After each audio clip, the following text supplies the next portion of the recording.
Cette leçon est destinée aux élèves de la première année Sciences Maths. Les premiers principes de l'arithmétique. Nous allons rappeler ce que nous avons fait en classe. Tout d'abord, la divisibilité. On dit que A divise B si et seulement si il n'existe qu'A dans Z tel que B égale A fois Q.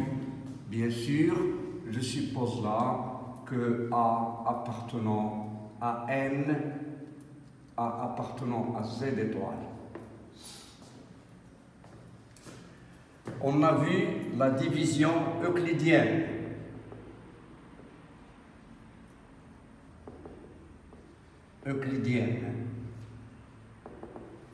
Soit A appartenant à Z, B appartenant à Z et A appartenant à N étoile.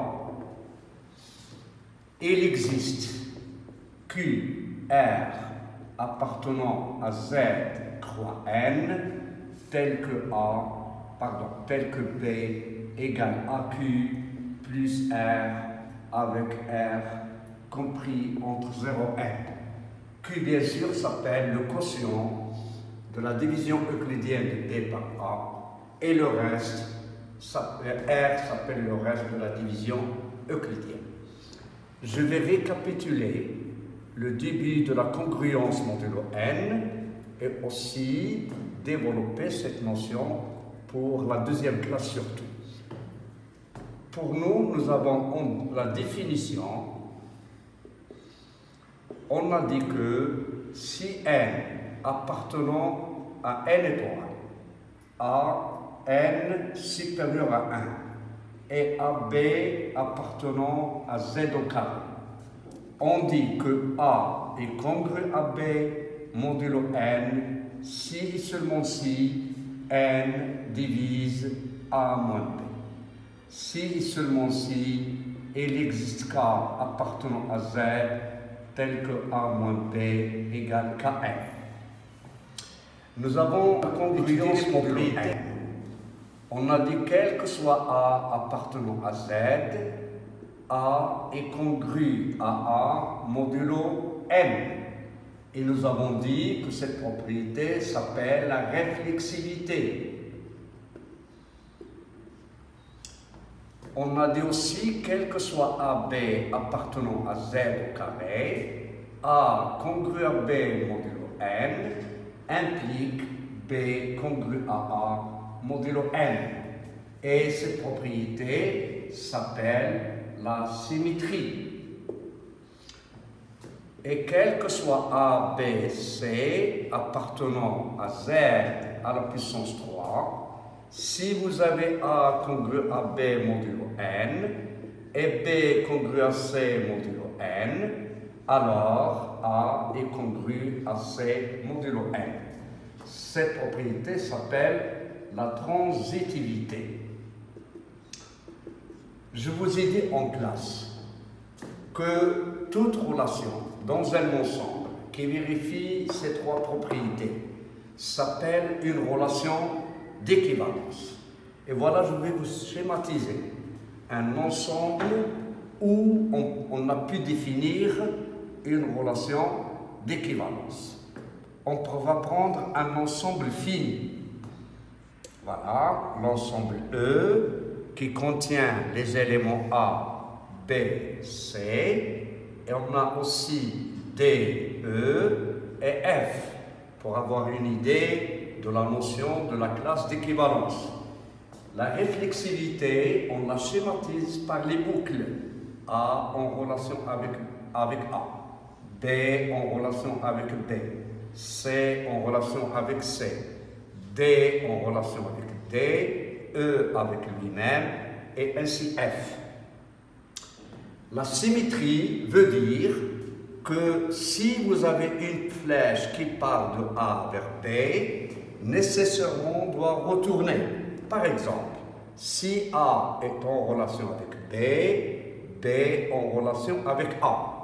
Si B est en relation avec C, C est en relation avec B.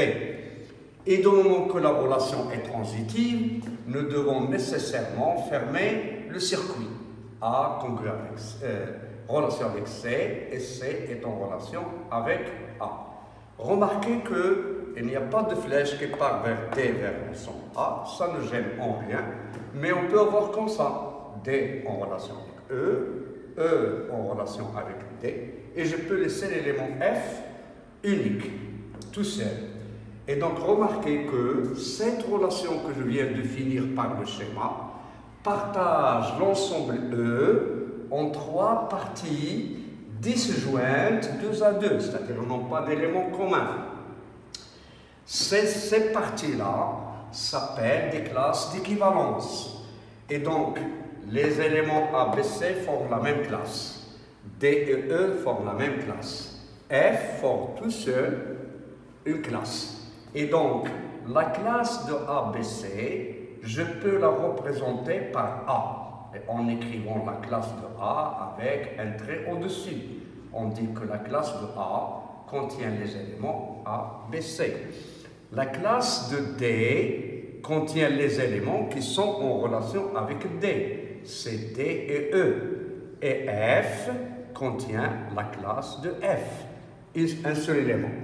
On dit que l'ensemble des classes d'équivalence, ou on dit que l'ensemble quotient, formé par 3 classes, A, D et F. Et de ce fait-là, on dit que la congruence modulo n est une relation d'équivalence dans Z. Cette relation d'équivalence, on va essayer de caractériser les classes d'équivalence modulo n dans l'ensemble Z. Malheureusement, l'ensemble Z n'est pas un ensemble fini comme celui que nous venons de faire, parce qu'on ne peut pas représenter tous les éléments et déterminer les classes d'équivalence. Donc on va essayer de les caractériser d'une autre façon. Tout d'abord, la classe de X, ce sont tous les éléments Y appartenant à Z, tels que X congru à Y modulo n. C'est-à-dire tous les éléments de Z qui sont en relation avec X, et cette relation, dans ce cas où on est la congruence modulo n. Si nous faisons la division euclidienne de X par n, on aura X est égal à NQ plus R avec 0 inférieur à R inférieur à N. Et donc on aura X moins R égale à NQ. Cela veut dire que X est congru à R modulo N. Et donc l'élément X est en relation avec son reste dans la division euclidienne dans N. Et donc, on dit que X et R définissent la même classe. La classe de X est égale à la classe de R. Et comme ça, nous avons cerné les valeurs de R possibles. Ce sont les éléments qui sont compris entre 0 et N. Et donc, toutes les classes d'équivalence seront représentées par les restes dans la division euclidienne. Ce R-là ne peut prendre que les valeurs 0, 1, 2, jusqu'à n-1. Et donc, on va caractériser les classes d'équivalence par les restes dans la division euclidienne. L'ensemble des classes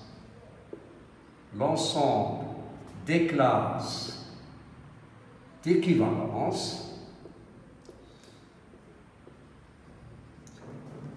est noté dans ce cas, Z sur NZ.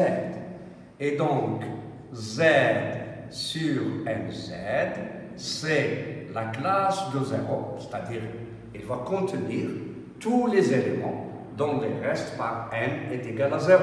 C'est-à-dire, il va contenir tous les multiples de n. La classe de 1, il va contenir tous les éléments dont le reste de x par n égale à 1 jusqu'à n la classe de n-1. Par exemple,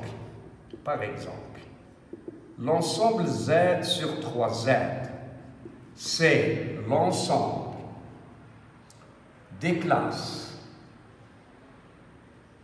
modulo 3. Et donc, comme vous voyez, si nous divisons n'importe quel nombre par 3, les restes possibles, on aura x égale à 3q plus r avec 0 inférieur à 3. C'est-à-dire les valeurs de r ne sont que 0, 1 et 2. Et nous écrivons donc z sur 3z égale la classe de 0, la classe de 1, la classe de 2. Maintenant, détaillons ces notions. La classe de 0 ne contient pas tout simplement l'élément 0. Elle contient tous les éléments dont le reste de la division euclidienne par 3 nous donne 0. Et de ce fait, la classe de 0, elle va contenir tous les éléments de la forme 3K, avec appartenant à Z. La classe de 1 va contenir tous les éléments dont le reste par 3 égale à 1, c'est-à-dire il s'écrira 3K plus 1 avec K appartenant à Z. La classe de 2 est l'ensemble 3K plus 2 avec K appartenant à Z. Bien sûr, si vous faites l'ensemble Z sur 5Z, vous aurez les classes modulo 5. Et dans ce cas, la classe de 0 n'aura pas le même sens que la classe de 0 dans Z sur 3Z.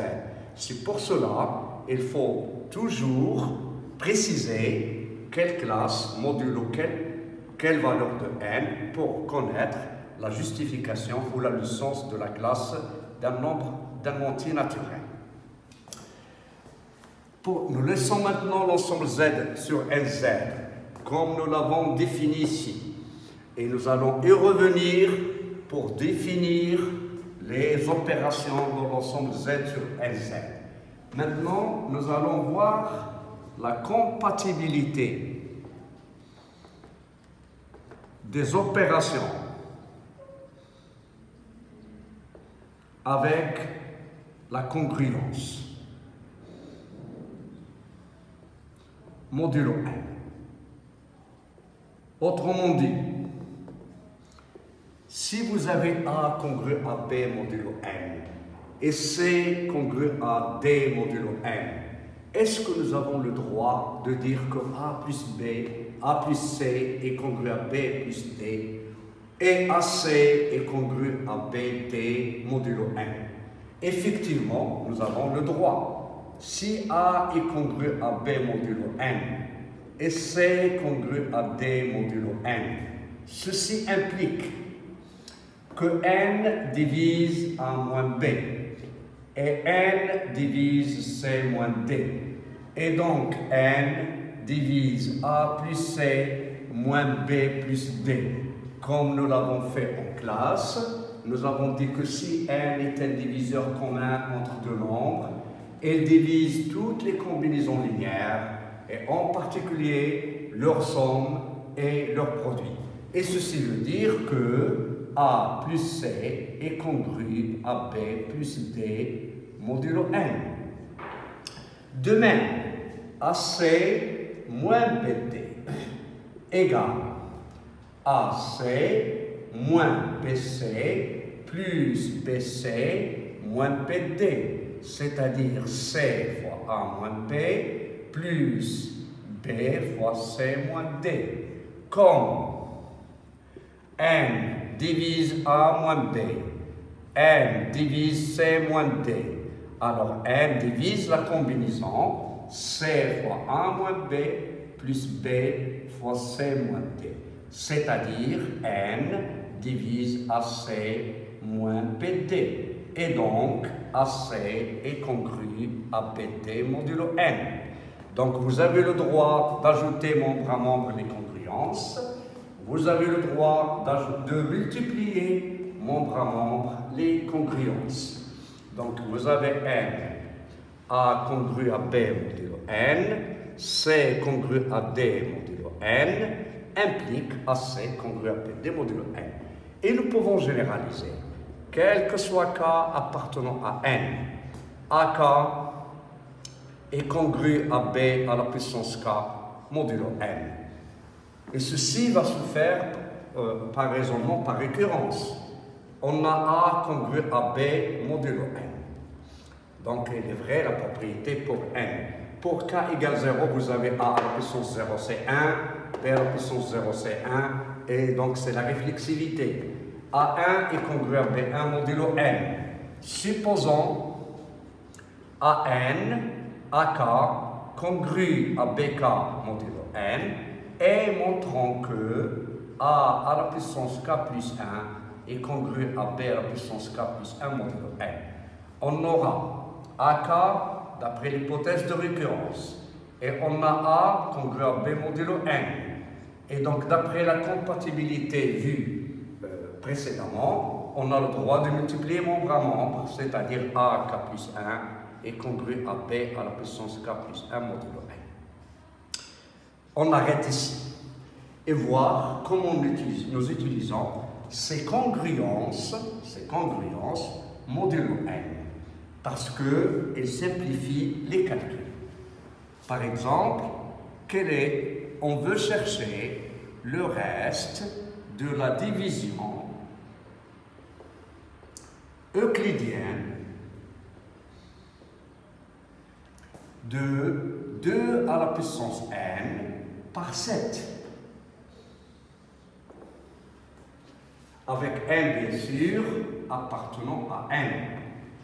Alors, pour ce cas, en général, lorsque nous avons l'exposant variable n, ici nous avons 2 à la puissance n, donc c'est l'exposant qui est variable, on va essayer de tester est-ce que les restes de cette division euclidienne sont périodiques, c'est-à-dire ils vont se répéter à partir de certaines valeurs.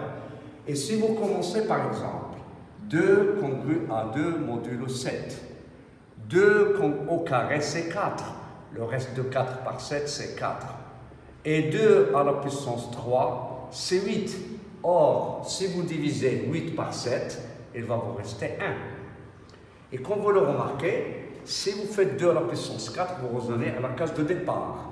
C'est-à-dire, on dit que les restes de 2 à la puissance n sont périodiques, par 7 sont périodiques, et la période c'est 3. Et donc, si vous divisez n par 3, vous aurez n égale 3k.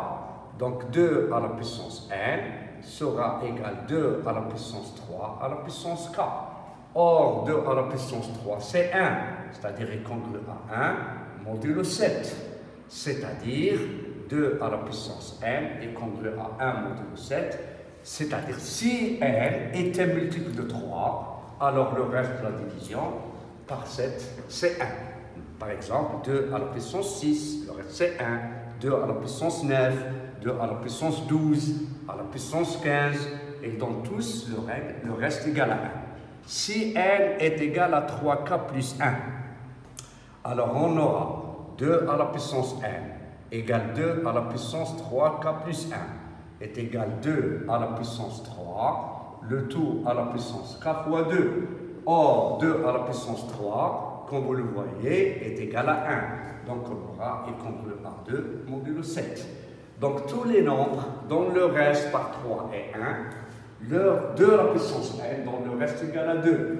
2 à la puissance 4, 2 à la puissance 10, 2 à la puissance 13, 2 à la puissance 16, tous nous donnent le reste, c'est 2. Si n égale 3k plus 2, on aura 2 à la puissance n égale 2 à la puissance 3 à la puissance k fois 2 au carré égale, il est congru à 2 au carré, c'est-à-dire il est congru à 4 modulo 7.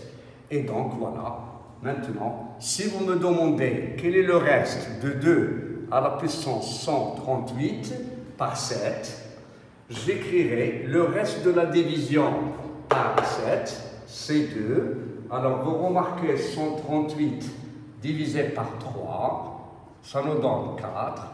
18 par 3, c'est 8. C'est-à-dire il nous reste 0. Donc ça nous donne 2 à la puissance 3 à la puissance 48 et nous donne 1 modulo 7. Prenons un autre exemple. Montrons par exemple que le nombre 3 à la puissance 3n plus 2 plus 2 à la puissance n plus 4 est divisible par 5. Si vous voulez démontrer que ce nombre-là est divisible par 5, il suffit de démontrer que le reste de la division euclidienne de ce nombre par 5 est 0. Autrement dit, il faut montrer que ce nombre-là est congru à 0 modulo 5. On a 3 à la puissance 3n plus 2 égale 3 à la puissance 3 à la puissance n fois 2, 3 au carré. 3 à la puissance 3, c'est 27. Le reste, voilà, 3 à la puissance 3 est égal à 27 et congru à 2 modulo 5. C'est-à-dire, cela va donner 2 à la puissance. Et 3 au carré, il va nous donner 4 modulo 5. Parce que 3 au carré, c'est 9. 9, c'est 5 fois 1 plus 4. Et donc, ça va donner fois 4. Plus, si vous faites 2 à la puissance n, plus 4, ça nous donne 2 à la puissance n fois 2 à la puissance 4. Or, 2 à la puissance 4, c'est 16. C'est-à-dire, c'est 3, 5 fois 3 plus 1. Et donc, ça nous donne 1, c'est-à-dire 2 à la puissance 4 est congru à 1 modulo 5. Et donc, ça va nous donner 2 à la puissance n modulo 5.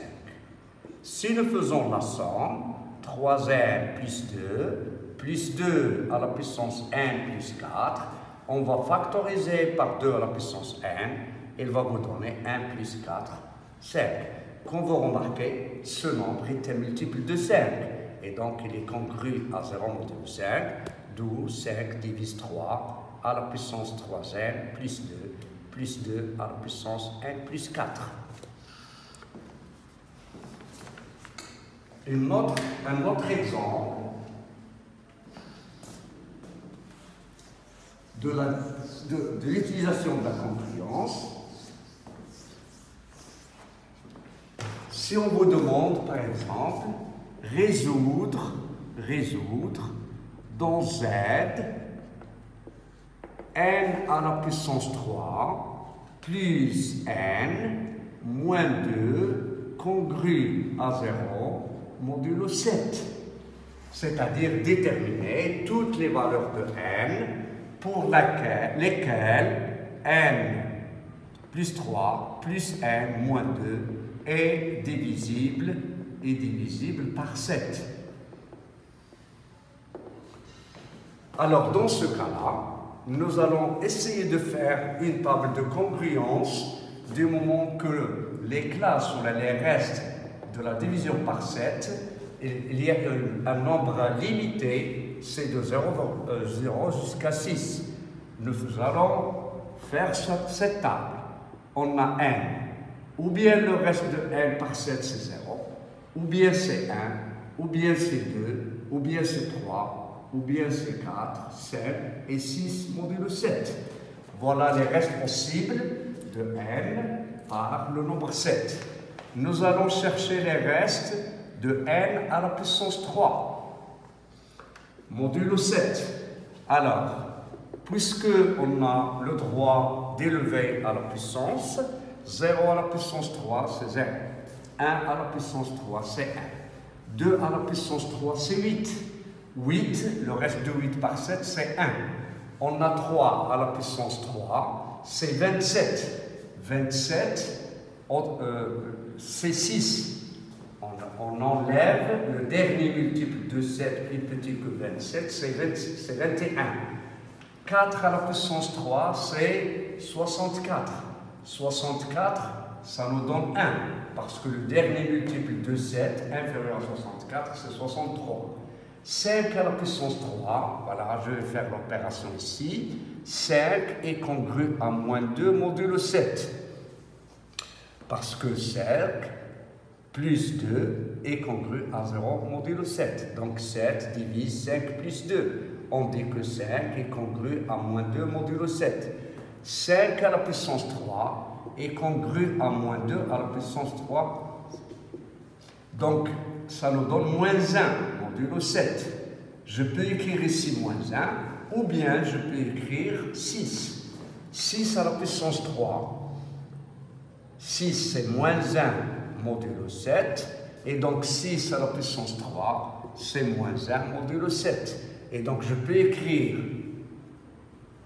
5 moins 2 à la puissance 3, alors ça va donner, ici ça nous donne aussi moins 1, ou bien je peux écrire 6 modulo 7. Maintenant, nous avons calculé le reste de n moins 2. Alors, moins 2 c'est 5, c'est moins 1, ici c'est 0, et ici c'est 1, 2, ici c'est 4, et ici c'est 4 modulo 7. Si vous faites la somme, vous obtiendrez n à la puissance 3 plus n moins 2 est congru 5, 1 moins 1 c'est 0, 1 plus 0 c'est 1, 6 plus 1 c'est 0, 1 plus 2 c'est 3, 6 plus 4 c'est 10, le reste c'est 3, le reste c'est 3, modulo 7. Vous remarquez, on obtient le reste nul dans deux cas, 1 et 3. Donc, n à la puissance 3 plus n moins 2 est congru à 0 modulo 7, si et seulement si n est congru à 1 modulo 7, ou n est congru à 2 modulo 7. Et donc l'ensemble de solutions, c'est 7k plus 1 avec k varie dans z, union 7k plus 2 avec k appartenant à z. Maintenant, je vais vous donner des exercices que vous allez écrire et que nous corrigerons après 24 heures.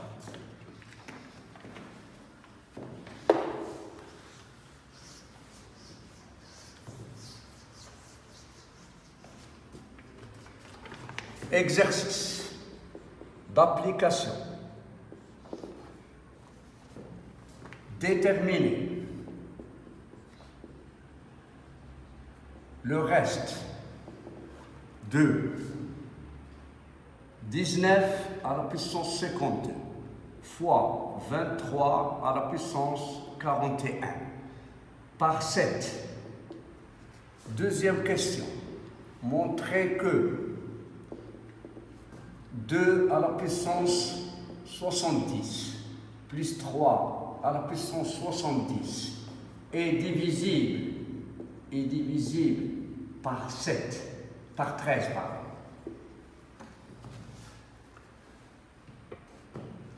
Troisième question. Montrer que 7 divise n à la puissance 3 moins n. Quatrième question. Résoudre dans n l'équation 2 à la puissance x plus 3 à la puissance x congrue à 0 modulo 7. Cinquième question. Montrer que 24n au carré plus 8n est congru à 0 modulo 16. Deuxième question. En déduire que 2n plus 1 à la puissance 4 est congru à 1 modulo 16. Petit c. Montrer que quel que soit A appartenant à n, on a A4 est congru à 1 modulo 16 ou A4 est congru à 0 modulo 16. Petit d. En déduire si 16n plus 5 s'écrit